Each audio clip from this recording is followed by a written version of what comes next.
வணக்கம். நான் உங்கள் டாக்டர் சஃபி, நாகர்கோயிலிருந்து கொரோனா அப்டேட். நேற்று ஒரு வருத்தமான செய்தியை பதிவிட்டிருந்தேன். கொஞ்சம் என்னோட பதிவின் ஆதங்கம் பெரிதும் பலரையும் தாக்கியிருந்திருக்கும் கூட. அதனால் நிறைய பேர் என்கிட்ட கேட்டது, ஏன் டாக்டர் எப்படி நீங்கள் மக்கள் மேலே ஆதங்கப்படுறதுக்கு மருத்துவர்களுக்கு ஒரு சில இதை சொல்லலாம் இல்லையா, அவங்களுக்கு ஒரு சில விஷயங்கள் சொல்லலாம் இல்லையான்னு சொல்லிட்டு கேட்டாங்க. எனக்கு சிரிப்பாகவும் வியப்பாகவும் இருந்தது. ஏன்னா ஏன் மருத்துவர்களுக்கு தெரியாத விஷயமா? அவங்களுக்கு ஆல்மோஸ்ட் என்னை விட 10 மடங்கு நோயை பற்றியும் தெரியும், நோயிட்டு எப்படி பாதுகாத்துக்கணும்னு தெரியும், எப்படி அவங்களுக்குள்ள இதை அவங்க சேஃபாக வச்சுக்கணும்னு அவங்களுக்கு நல்லா தெரியும், என்னை விட அதிகமாக தெரியும். இன்னொன்று, என்னை விட அப்டேட் பண்ணுற ஆள் நிறைய இருக்காங்க. நிறைய பேர் தினம் அவங்களோட அப்டேஷன்ஸ் நடத்திக்கிட்டே இருக்காங்க. எனக்கு அவங்கக்கிட்ட இருந்தால் நான் நிறைய கற்றுக்கிட்டு வரேன். ஆனால் அதுலேயும் ஆச்சரியமாக ஒரு சில மருத்துவர்கள் என்கிட்ட கேட்டுக்கிட்டாங்க, சார் ஒரு சில விஷயங்கள் சொல்லலாம், ஒரு வீடியோ இதுக்காக நீங்கள் போடலாம், யூஸ்ஃபுல்லாக இருக்கும். ஏன்னா எல்லாருக்கும் இருக்கிற ஒரே ஒரு அச்சம் என்னென்னா, இதுவரை நடந்த இறப்பு இல்லை, மே 3ஆம் தேதிக்கு பிறகு என்ன ஆகும், ஊரடங்கு தளர்த்தப்பட்டால் என்ன ஆகும், மருத்துவமனைகள் வழக்கம் போல் செயல்பட ஆரம்பித்தால் என்ன ஆகும். இதுதான் எல்லாருக்கும் இருக்கிற அச்சம். ஸோ அதில் ஒரு சின்ன உட்காந்து யோசித்து என்னெல்லாம் செய்யலாங்கிற என்னோட சின்ன அறிவுக்கு, சாரி டாக்டர்ஸ், என்னோட சின்ன அறிவுக்கு என்னெல்லாம் மேக்ஸிமம் செய்ய முடியுங்கிறத I explain in a very short precise idea. If it is useful and if it can be utilized, please, if there is any corrections, please correct me. So hospitals பொதுவாக நமக்கு எல்லாருமே தெரியும், 5 வகையான ஹாஸ்பிட்டல்ஸ் இருக்குது, 5 வகையான establishments. அதாவது ஒன்று medical college hospitals and private and government medical colleges and PHCs and GH. இது this will go to that sector. Second is corporate hospital and hospitals more than 25 bedded, 25 பெட்டுக்கு மேலே இருக்கிற hospital. And then small clinics and nursing homes with less than 20 bed. அடுத்தது ஓபிடிஸ் மட்டும், நிறைய ஓபிடிஸ் மட்டும் வச்சுருப்பாங்க, with emergency clinics, அங்கே வர்ற எமர்ஜென்சிஸ் மட்டும் பார்ப்பாங்க, சின்ன ஓபிடிஸ். அடுத்தது எமர்ஜென்சிஸும் பார்க்க மாட்டாங்க, ஓபிடிஸ் மட்டும் இருக்கும், வித் அ ஸ்மால் டிஸ்பென்சரி, ஒரு இன்ஜெக்ஷன் ரூம், அந்த மாதிரி ஒரு சின்ன ஓபிடிஸ் மட்டும் இருக்கும். The next criteria is dental clinic, பல் மருத்துவமனைகள். ஸோ இதில் என்ன விஷயம்னா, 2 வகையாக கவர்மெண்ட் பிரிச்சிருக்காங்க. இந்த 5 வகையான எஸ்டாப்ளிஷ்மெண்ட்டை 2 வகையாக பிரிச்சிருக்காங்க. ஒன்று COVID-19 ட்ரீட்டிங் ஹாஸ்பிட்டல்ஸ், நான் COVID-19 ட்ரீட்டிங் ஹாஸ்பிட்டல்ஸ். சரிங்களா? எல்லா ஹாஸ்பிட்டல்லையும் COVID-19 மருத்துவம் பார்க்கப்படாது. ஒவ்வொரு டிஸ்ட்ரிக்ட்டுக்கும் இத்தனை ஹாஸ்பிட்டல் COVID-19க்காக பார்க்க போகிறாங்க, கவர்மெண்ட் ஹாஸ்பிட்டல் தவிர்த்து. இன்னொன்று, நான் இந்த மேலே சொன்ன மருத்துவமனைகளில் எமர்ஜென்சி ஹேண்ட்லிங் ஹாஸ்பிட்டல்ஸ் செப்பரேட்டாக இருக்கும், எமர்ஜென்சி ஹேண்டில் பண்ணாத ஹாஸ்பிட்டல் செப்பரேட்டாக இருக்கும். ஸோ எல்லாத்துக்குமே செப்பரேட் கைட்லைன்ஸாக இல்லாமல் செப்பரேட்டாக போடாமல் என்னால் முடிஞ்ச வர ஒரு சின்ன ஜென்ரல் இன்ஸ்ட்ரக்ஷன்ஸ் சொல்லியிருக்கேன். அது கொஞ்சம் கிளியராக எக்ஸ்பிளைன் பண்ணிட்டா பெட்டராக இருக்கும்னு ஃபீல் பண்ணுறேன். அந்த வகையில் பார்த்தீங்கன்னா, நான் ஃபஸ்ட்டு சொன்ன மாதிரி medical colleges and all other and the government hospital PHCs, government is going to take care. Other hospitals like corporate hospitals will have their own protocols. அந்த எஸ்டாப்ளிஷ்மெண்ட் பற்றி நமக்கு கவலைப்பட வேண்டியதில்லை. நம்மளோட முழு ஐடியா இந்த நான் corporate small nursing Holmes less than 20 bedded, emergency plus OPD பார்க்குற சின்ன கிளினிக்ஸ், நான் எமர்ஜென்சி ஓபிடி பார்க்குற கிளினிக்ஸ், அண்ட் தென் அடிஷ்னலாக டென்டல் கிளினிக்ஸ். இதை பற்றி மட்டும் நாம் ஒரு சின்ன அவுட்லைன் கொடுத்துருவோம். ஃபர்ஸ்ட் அண்ட் ஃபோர்மோஸ்ட் நல்ல ஞாபகம் வச்சுங்க, this lockdown period is been continued till May 3. It may get extended to another 15 days or 10 days also, to my intuition. இன்னொரு 1 week 10 days கூட எக்ஸ்டெண்ட் பண்ண வைக்கலாம், இல்லைனா ஒரு சின்ன ஒரு ரிலாக்ஸேஷனோட எக்ஸ்டெண்ட் பண்ண வைக்கலாம். ஸோ இப்போ நீங்கள் எப்படி செஞ்சுட்டு இருக்கீங்கன்னு தெரியல. Let the changes start from your reception. Already நீங்கள் கொடுத்துருப்பீங்க, you should have given the hand sanitizers, and then you know how many attenders to allow inside the lobby, எத்தனை பேர் வரணும், everything. I don't have to give you the explanation. But ஒரு சின்ன ஒரு advice என்னன்னா, you can start Skype clinic.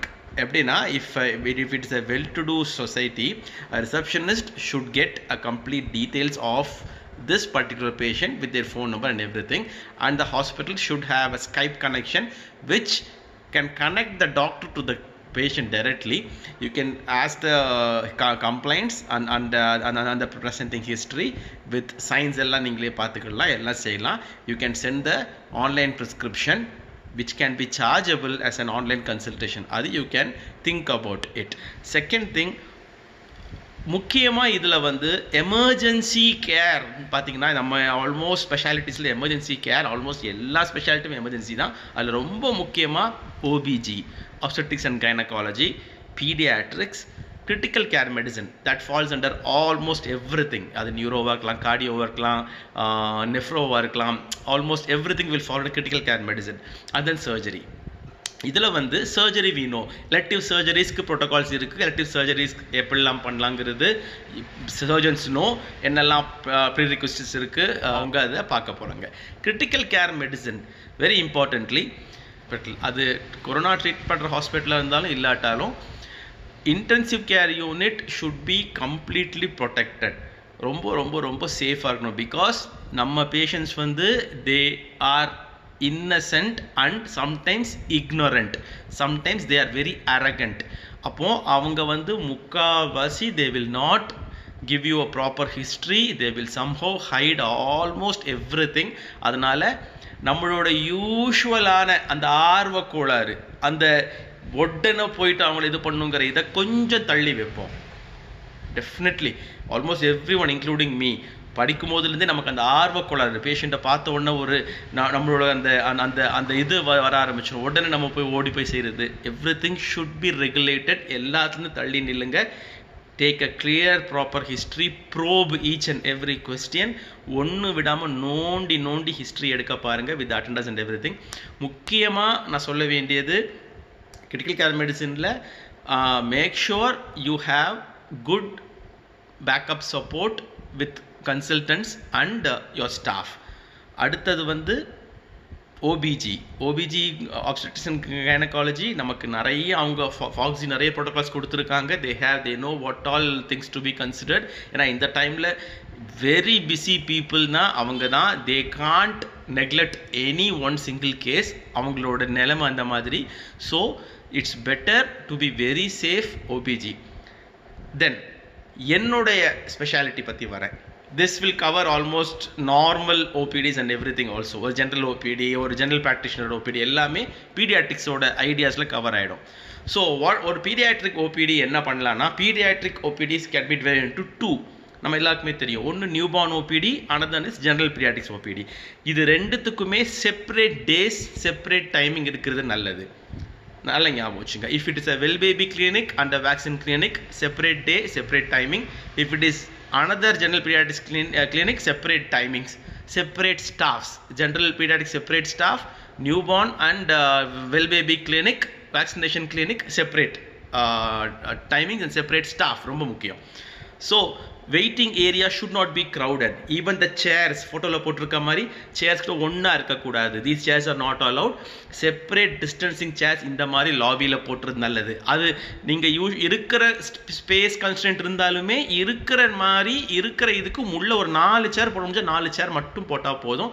Rest all attenders just ask them to wait outside the clinic even after the lockdown. This should be followed very strictly. ஏன்னா social distance inside the lobby, inside the cabin, very important. Cabinuக்குள்ள patient and the treating doctor distance should be not less than 5 feet. 1.5 metre 5 to 6 feet இருக்குது ரொம்ப நல்லது.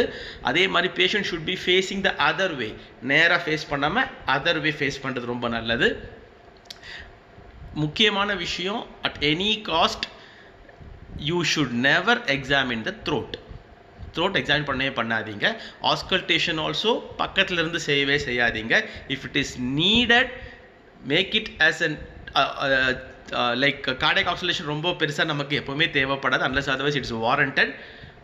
Chest auscultation usually on the turn பொசிஷனில் மட்டும் back சைடில் மட்டும் பார்த்தா போதும், with patience, proper mask and everything. லாபியில் இன்னொரு முக்கியமான விஷயம், ரிசப்ஷன் லெவலில் never allow the usual OP chart, OP card, OP chart இது usually never allow.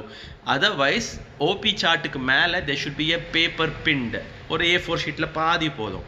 அதில் clear history, name, age and address, and then எந்தெந்த கம்ப்ளைண்ட்ஸ்க்காக வந்திருக்காங்க, any travel history, any contact history, any history of recent fever, any history of recent consultation from any other hospital, அந்த drug history எல்லாம் கம்ப்ளீட்டாக போட்டு, if the address is from a red zone, ஒரு red மார்க்கரில் ஒரு round, just a round in the red marker. If there is any travel history, or red mark. If there is any previous illness or previous fever, or red mark. If there is more than 3 red marks, refer to government hospital. Very simple. This format will help you a lot without making them entering inside the cabin. சரிங்களா? அடுத்தது, இந்த மாதிரி OP கார்டை இந்த OP ஸ்லிப்பை அப்படியே you can send to GH with referring letter attach to it. சிம்பிளாக அனுப்பி விட்டுடலாம். Never ever think about your reputation. Make a very, என்ன சொல்கிறது, இப்போ தான் என்னோட ஃப்ரெண்ட்டை சொல்லியிருந்தேன், make a very genuine practice that even your competitor should learn from you இந்த நேரத்தில். அடுத்தது முக்கியமாக நான் சொன்ன மாதிரி newborn and vaccine clinic, separate staff. You should go with a other dress, washing your self or very clean yourself. அங்கே போயிட்டு vaccination and other newborn and well baby clinic you can do very happily. அதை பற்றி பிரச்சனையே கிடையாது. அதை வந்து கரெக்டாக முடிச்சுட்டு அங்கேருந்து if there is any emergency call, never attend in person unless otherwise it is warranted. Make a staff ready, train a staff clearly, and then if it is warranted, you have to go and do the needed things there. அடுத்தது ரொம்ப முக்கியமாக IP patients. IP patients இப்போ யூஸ்வலாக இருக்க மாட்டாங்க, but after lockdown IP patient நமக்கு வரதுக்கு அதிகமான சான்சஸ் உண்டு. ஐபி பேஷண்ட்ஸுக்கு முக்கியமான விஷயம் நான் சொல்வேன், மேக் அ கிளியர் ஒரு idea. Staff should be clearly trained. Have some 3 or 4 smart staffs who can, உங்களுக்கு இப்போ தெரிஞ்சிருக்கும், உங்களுக்கு எப்பவுமே ஒரு ஐடியா இருக்கும், நிறைய பேர் இருப்பாங்க உங்கள்கிட்ட. அவங்கள வந்து கரெக்டாக எங்கெங்கே போகலான்னு சொல்லிட்டு இது பண்ணிவிட்டு train them properly and make them understand the situation.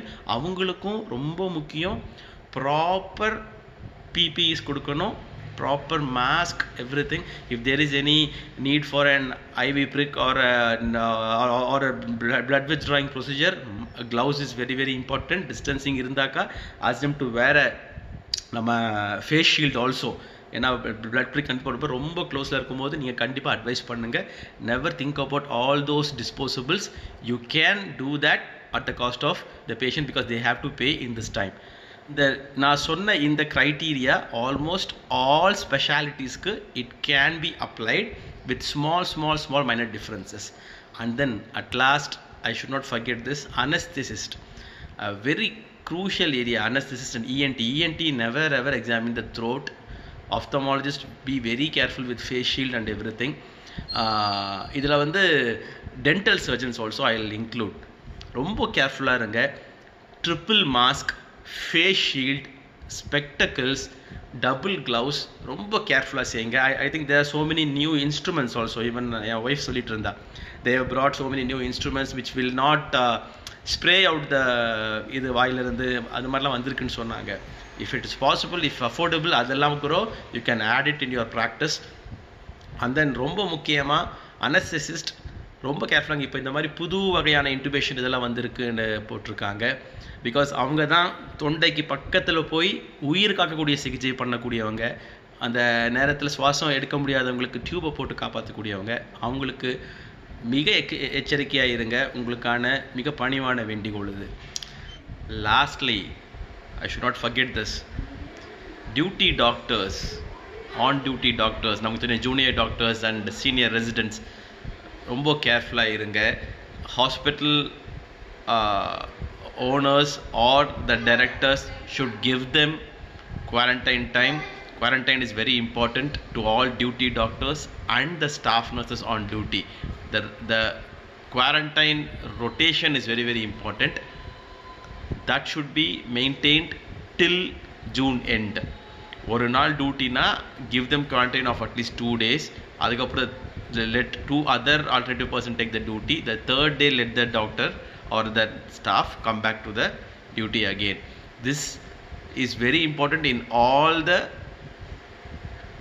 intensive care units and critical care OPDs like pediatrics, general medicine, where the exposure or the viral load is more. And then lockdown முடிஞ்சது May 3rd இருந்து என்னோட humble request, please be safe till June end.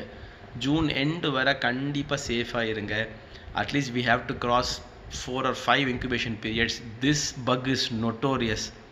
Seen, there is no literatures, everything is new about this bug. So we have to be very safe.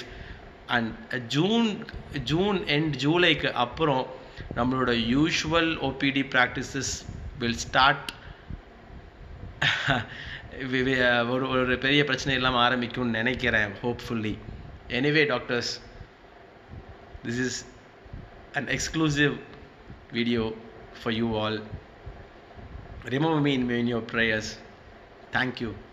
ஏதாவது தப்பு இருந்தாக்கா just சொல்லுங்கள், என்ன correct பண்ணுங்கள். If there is any addition also you can add things. Thank you so much. நாளை சந்திப்போம்.